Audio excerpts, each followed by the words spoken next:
నమస్తే. 2026 సంవత్సరంలో మన ఉత్తరాభాద్ర నక్షత్రం ఎలా ఉందో మనం చూద్దాం. జనరల్‌గా ఉత్తరాభాద్ర నక్షత్రం మీనరాశిలో ఉంది కాబట్టి ఈళ్ళకి ఏలినాటి శని యొక్క ప్రభావం ఎక్కువ ఉంటుంది. అయితే ఉత్తరాభాద్ర నక్షత్రం వాళ్ళకి ఆ శని యొక్క ప్రభావం ఎలా ఉంటుంది? దానితో పాటు గురువు యొక్క ప్రభావం ఎలా ఉంటుంది? రాహుకేతువులు ఎలా ఉన్నారు అనేది మనం తెలుసుకుంటూనే ఈ సంవత్సరంలో ఏ మీరు చక్కగా ముందుకెళ్ళటానికి ఎలాంటి బాధ్యతలు తీసుకోవాలి? ఎలా ఉంటే మీరు 10 రెట్లు జీవితంలో ముందుకెదుగుతారన్న విషయాన్ని ఈ సిరీస్‌లో మనం తెలుసుకుందాం. ఫస్ట్ మనం గమనించుకుంటే ఈ ఉత్తరాభాద్ర నక్షత్రానికి అధిపతి వచ్చేటప్పటికి నక్షత్ర అధిపతి శని అని చెప్తూ ఉంటారు. అంటే ఏలినాటి శని నడుస్తుంది. మీరున్న నక్షత్ర అధిపతి కూడా శనే కాబట్టి ఇది ఒక రకంగా మిమ్మల్ని ఇబ్బంది పెట్టదు అని మనం చెప్పుకోవచ్చు.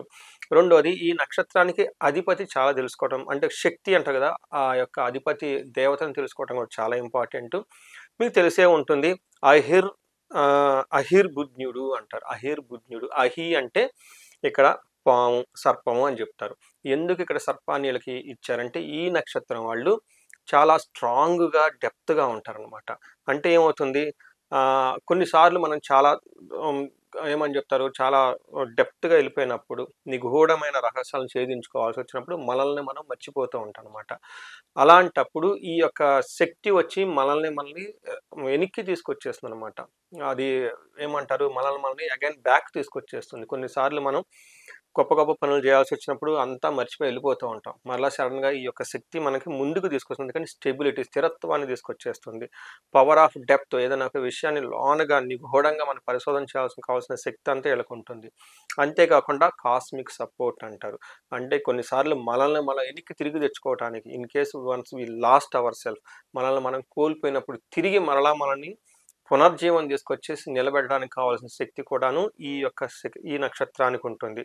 అయితే ఇలాంటి నక్షత్రం వాళ్ళకి ఈ 2026 సంవత్సరం ఎలా ఉందంటే ఈ 26వ సంవత్సరంలో ఒక చిన్న ట్యాగ్ లైన్ మీకు ఒక సింపుల్ లైన్ చెప్తాను. ఎలా ఉంటుంటే మీకు బాగా కలిసి వస్తుందని చూసుకుంటే మెయిన్ థీమ్ ఎలా ఉండాలంటే బయట వ్యవహారాలతో మీరు చాలా కామ్‌గా డీల్ చేస్తూ ఉండాలి. ఇంటర్నల్‌గా చేంజ్ అవుతూ ఉండాలి. అంటే ఏమని చెప్తారు? Calm outside. Okay. Then transform within. ఈ యొక్క థీమ్‌ని మీరు పట్టుకోవాలి. అంటే మీకు ఏలినాటి శని యొక్క ఉండటంతోటి బయటకు సంబంధించిన వ్యవహారాలలో మీకు ప్రతికూలంగా ఏదైనా గనక పరిస్థితులు జరుగుతూ ఉంటే వాటిని కామ్‌గా ఫేస్ చేయటం అనేది మీరు ఫస్ట్ ఒక గోల్డెన్ రూల్ మీకని పెట్టుకోవాలి. అంతేకాకుండా ఇంటర్నల్‌గా మిమ్మల్ని మీరు ఎనాలిసిస్ చేసుకొని కామ్‌గా ఉండి దూసుకెళ్ళిపోవాల్సిన సంవత్సరం. ఈ ఒక్క పాయింట్ మీరు మైండ్‌లో పెట్టుకుంటే వచ్చే 26 సంవత్సరంలో రావాల్సిన ప్రాబ్లమ్స్ అన్నిటిని మీరు ఓవర్‌కమ్ అయిపోతారని మీరు గమనించుకోవచ్చు. మనం డీటెయిల్స్ చూద్దాం. ఫస్ట్ మనకి ఏలినాటి శని నడవటంతోటి ఈ నక్షత్రం పైన ఎలాంటి ప్రభావం ఉంటుందంటే ఇది మీకు బలాన్ని ఇస్తుంది. కానీ సైలెంట్‌గా ఇస్తుంది. గుర్తుపెట్టుకోండి. మీకు ఖచ్చితంగా బలంగా రక్షణ శని ఉంటాడు. కానీ చాలా సైలెంట్‌గా ఇస్తూ ఉంటాడనమాట. అందుకని మీరు చాలా సబ్టిల్‌గా అండర్‌స్టాండ్ చేసుకుంటూ శని మీ మీద నడిచే విధంగా ఎలా ఉంటుంది ఏంటని గమనించుకోవాలి. ఖచ్చితంగా రక్షణ అయితే ఉంటుంది. కానీ సైలెంట్‌గా పని జరుగుతుందని గమనించుకోవాలి. నెక్స్ట్ గురువు ఉండటం వల్ల ఏమవుతుందంటే మీకు ఖచ్చితంగా మీరు చేసే ప్రతి పనిలోనూ మీకు రక్షణ ఉంటుంది, హెల్ప్ ఉంటుంది, గైడెన్స్ ఉంటుంది, అన్నీ ఉంటుంది. ఒక్క విషయం మాత్రం గమనించుకోండి. మీరు ఎమోషనల్‌గా డిస్టర్బ్ మాత్రం కాకూడదు. ఎప్పుడైతే మీరు ఎమోషనల్‌గా డిస్టర్బ్ అయ్యారో వేరే వాళ్ళకి మీరు క్లూస్ ఇచ్చినట్టు అవుతుంది. వేరే పరిస్థితి మిమ్మల్ని మీరు ఇన్వైట్ చేసుకున్నట్లుండి ఏమంటారు ఒక నెగెటివ్ ఎమోషన్‌ని ఇంకొకటి అలా క్రియేట్ అయిపోయి నెగెటివ్ లూప్‌లో వెళ్ళిపోయే అవకాశం ఎక్కువగా ఉంది. ఇది మాత్రం గమనించుకోండి. ఇది మీకు చాలా సటిల్ అయిన టెక్నిక్ అని మీకు చెప్తూ ఉన్నాను. నెక్స్ట్ రాహుకేతువులు గనక చూసుకుంటే అగైన్ రాహు పర్టిక్యులర్‌గా మీకు వచ్చేటప్పటికి బయట వాతావరణాలతో, బయట పరిస్థితులకి మీరు ప్రభావితం కాకూడదు. బయట ఎలాంటివి జరుగుతున్నా గానీ వాటి ప్రభావం మీ మీద పడకుండా మీరు చాలా జాగ్రత్తగా ఉండాలి. ఎట్ ఏ టైమ్ మిమ్మల్ని మీరు ఇంటర్నల్‌గా ప్యూరిఫై చేసుకుంటారు. అతిగా కోపపడకుండా ధర్మార్థ కామ మోక్షాలు అంటారు చూడండి. వాటిని సాధించుకుంటూ అరిషడ్ వర్గాలు అంటారు. మదము, కోపము, మాత్సర్యం ఇలాంటి వాటిని ఏమన్నా ఉంటే మీలో బ్యాడ్ క్వాలిటీస్ అన్ని వదిలేయడానికి చాలా మంచి టైం ఈ టైం. సో మీలో మిమ్మల్ని ఇంప్రూవ్ చేసుకుంటూ, మెడిటేషన్ చేసుకుంటూ, యోగా చేసుకుంటూ, చక్కగా మాట్లాడుతూ, బుక్స్ చదువుకుంటూ, మంచి వాళ్ళతో సహాయం ఉంటూ మిమ్మల్ని మీరు ప్యూరిఫై చేసుకోండి. సేమ్ వే బయట ప్రపంచానికి మీరు ఎక్కువగా రియాక్ట్ అవ్వద్దు. అది పాజిటివ్ ఉన్నా, శని ఉన్నా. సో ఓవరాల్గా కనుక 2026 చూసుకుంటే మీకు స్థిరత్వం చాలా ఇంపార్టెంట్. లాంగ్ రన్ ప్లానింగ్ ఉండాలి. గుర్తుపెట్టుకోండి, లాంగ్ రన్ ప్లానింగ్ ఉండాలి. ఇప్పుడు మీరు ఏదో ఆగిపోయినట్లుండి మీతో కంపేర్ చేసుకుంటే మీ ఫ్రెండ్స్ అంతా చాలా ముందుకు పోయి ఉండొచ్చు. లేదంటే మీకు అది లేదు ఇది లేదని ఒక ఆలోచన మీకు ఉండొచ్చు. కానీ గుర్తుపెట్టుకోండి, మీరు లాంగ్ రన్లో ఖచ్చితంగా సక్సెస్ అయితే అవ్వబోతున్నారు. ఇది మీకు వెయిటింగ్ పీరియడ్ అని గమనించుకోవాలి. అలానే మీకు ఖచ్చితంగా గురువుని వల్ల బ్లెస్సింగ్స్ ఉంటాయి. కానీ మీకు ఎమోషనల్గా టెస్టింగ్ పీరియడ్ కూడా ఉంటుంది. రాహు వల్ల అన్ఫోర్సిన్ అసిస్టెన్స్ మీకు తెలవకుండా 2026 సంవత్సరంలో గుర్తుపెట్టుకోండి, ఎమోషనల్గా కనుక డిస్టర్బ్ కాకపోతే అన్ఫోర్సిన్ హ్యాండ్ ఏమంటారు, అజ్ఞాత వ్యక్తులు మీకు తెలవకుండా వచ్చి హెల్ప్ చేసే ఈ సంవత్సరాలు ఖచ్చితంగా చేస్తారని గమనించుకోండి. నెక్స్ట్ మెయిన్ మీకు థీమ్ ఏంటంటే ఇంటర్నల్గా డిటాచ్మెంట్గా ఎక్కువగా ఉండండి. బయట వాళ్ళతో శాంతియుతంగా మెలగడం చాలా ఇంపార్టెంట్. వీటితో పాటు ముఖ్యం 4 ముఖ్యమైన విషయాల్లో మీకు లైఫ్ ఎలా ఉండబోతుందో కూడా మనం చెప్తాను. ఫస్ట్, మీకు ప్రొఫెషన్ ఎలా ఉంటుంది? చాలా స్టేబుల్గా ఉంటుంది. గుర్తుపెట్టుకోండి, చాలా స్టేబుల్గా ఉంటుంది. ప్రోగ్రెస్ ఉంటుంది, కానీ స్లో ఉంటుందని గమనించుకోండి. దూకుడుగా ఉండదు. నెక్స్ట్, ఆర్థికంగా అంటే ఫైనాన్షియల్ మ్యాటర్ ఎలా ఉంటుందంటే ఖచ్చితంగా మీకు స్టెబిలిటీ ఉంటుంది, స్థిరత్వం ఉంటుంది. ప్లస్ సేవింగ్స్ కూడా మీకు పెరిగే అవకాశం ఎక్కువగా ఉంటుంది. వివాహం, భార్యాభర్తల విషయంలో మీనరాశి వాళ్ళకి కొంచెం పేషెన్సీగా ఉండాల్సిన టైం చాలా ఎక్కువ ఉంటుంది.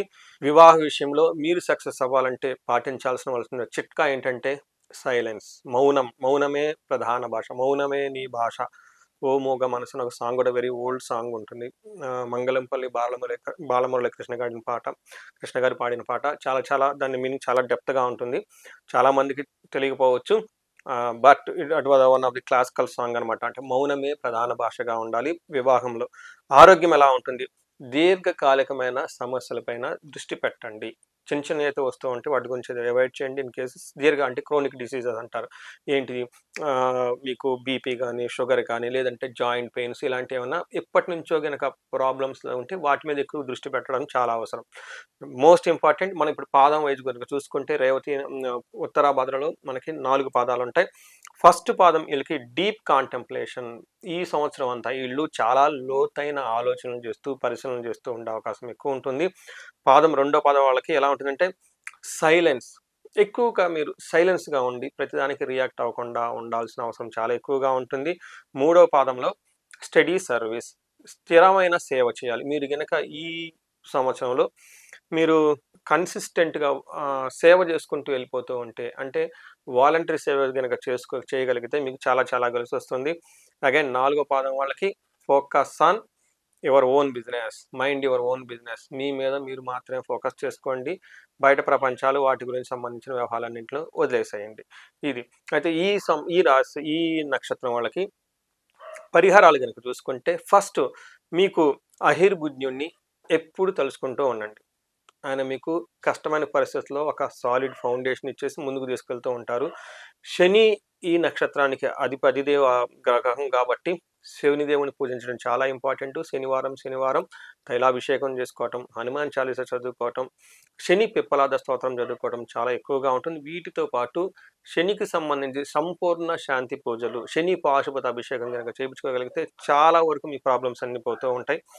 తర్వాత మీరు అతిగా మాట్లాడటం నివారించుకోవాలి. పర్టికులర్గా 2026లో మీరు మాట్లాడే మాటలు మీకు ఇబ్బంది పడే అవకాశం ఎక్కువగా ఉంటుంది. సో ఇవన్నీ మనం కనుక సమరీ కనుక చూసుకుంటే మీకు అనుకున్న పనులు కార్యజయం జరగటానికి మన్యు పాశుపత అభిషేకము, భార్యాభర్తలు చక్కగా ఉండడానికి అన్యోన్య దాంపత్య పాశుపత అభిషేకము. ఇంకా ఎలాంటి ప్రాబ్లం ఉన్నా కానీ ఇన్ కేసు మీకు క్లారిటీ కావాలనుకుంటే స్క్రీన్ మీద కనిపిస్తున్న నెంబర్ ద్వారా నన్ను కనెక్ట్ అవ్వండి. బట్ ఫైనల్లీ ఈ సంవత్సరం మీకు బయట ప్రపంచంతో కామ్గా హ్యాండిల్ చేయటం, ఇంటర్నల్గా మిమ్మల్ని మీరు ప్యూరిఫై చేసుకోవటం కనుక చేసుకుంటే one of the best year 2026లో. ఇది మీకు నెక్స్ట్ లెవెల్కి తీసుకెళ్ళిపోవడానికి, ముందు రాబోయే ఒక టయాన్ని సద్వినియోగం చేసుకోవడానికి ఇది ఒక బేస్ ఫౌండేషన్ 2026గా మీరు గమనించుకోవాలి. సో ఈ నక్షత్రం వాళ్ళకి మీకు అష్టైశ్వర్యాలు కలగాలని, భోగభాగ్యాలు కలగాలని, ఉన్నతంగా ఉండాలని చెప్పేసి నేను కోరుకుంటున్నాను. నమస్తే.